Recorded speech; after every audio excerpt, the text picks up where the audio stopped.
Lies! We don't like them, and we don't need them. Unless you're trying to get out of something you don't want to go to. Then they're pretty good. Or someone needs cheering up, but you have nothing nice to actually say. Then you can just lie. That's alright. You losing a little weight? But what's not is when it's involving a film. Don't get my hopes up and force me to spend hard-earned cash only to find out what I was led to believe wasn't true. It happens all the time. I'm Simon from Whatculture, and this is 10 flat-out lies we were told just to sell a movie, and we stupidly believed. Number 10. It's set in a realistic world, from Man of Steel. The reason this was so exciting is because of Batman, or more specifically, what Chris Nolan had done with Batman. The Dark Knight trilogy was so compelling because it felt like Bruce Wayne existed in the real world, and that just made you buy into the idea even more. It's even more interesting where Superman is involved because he has actual superpowers.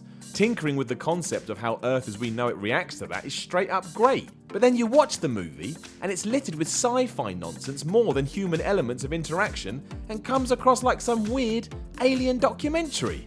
That is not what we were told to expect. Number 9. We're using 3D creatively, from Tron Legacy. The weird thing here is that director Joseph Kosinski actually said this statement. He claimed the 3D in his movie was going to be creative and different, so instantly your mind starts thinking of Avatar, or maybe something even more audacious than that. It's exciting to think a studio is looking to use the technology in a different way than just, we can charge more for a ticket if we do this. That's why it was an utter shambles when you paid to see Tron Legacy in 3D, and it added absolutely nothing outside of the usual nonsense we're all used to. So every now and then it seems as if a blue line went flying past your head. Pointless. Number 8. We're doing something new, from The Amazing Spider-Man. No, you're not. I like The Amazing Spider-Man and think Andrew Garfield did a great job. But anyone, especially director Mark Webb, trying to tell me this is something new is utter bollocks. It's so similar to Tobey Maguire's Spider-Man, it's almost ludicrous, with the only real differences coming in the switching in and out of some characters. On top of that, we were all told this was going to be gritty and shit, and that Peter Parker would really have to get to grips with his parents' death. But that never happens. He's just all mad at Aunt May, as he always is. Number 7. It's not got a political agenda, from The Iron Lady. Why we ever bought into this one, I've no idea. It's a biographical film about a politician. How can there not be a political agenda? That's like eating pizza with no cheese. It ain't a pizza no more. When director Phylidia Lloyd came out and made this claim, however, a lot of people believed it. Because why wouldn't they? It's not right to assume someone is a liar. But when a key point in history, such as the fight for the Falklands, is portrayed as a character-defining moment and kinda comes off as a good event, well, we're now into agenda territory. Controversial agenda territory too, so the exact opposite to what was said.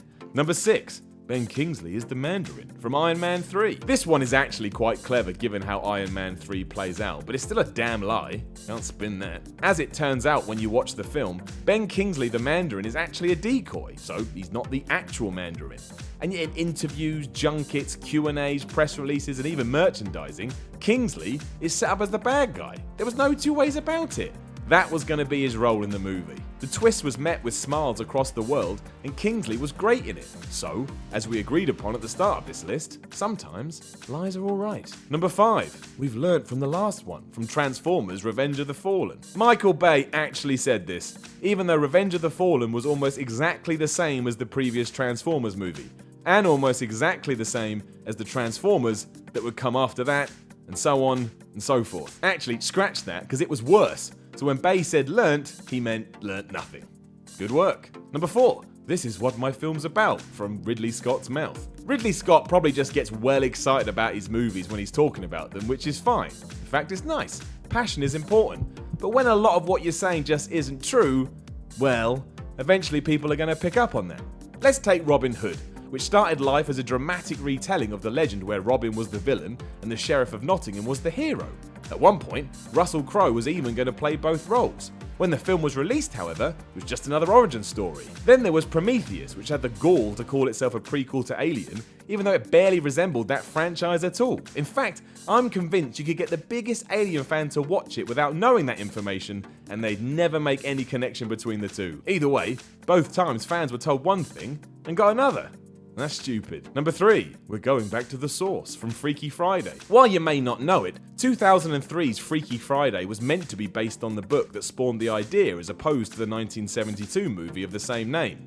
Director Mark Waters even came out and said this, so we all heard it with our ears. I'm gonna let you have a guess what actually happened. That's right, it's just the movie again. Number 2, we're going back to the source from Let Me In. Here we are again. Directors trying to G up a fan base by saying it's the original source we're using as inspiration and not that movie that came out a while back. Instead, Matt Reeves literally remade a foreign film almost scene for scene, but in English.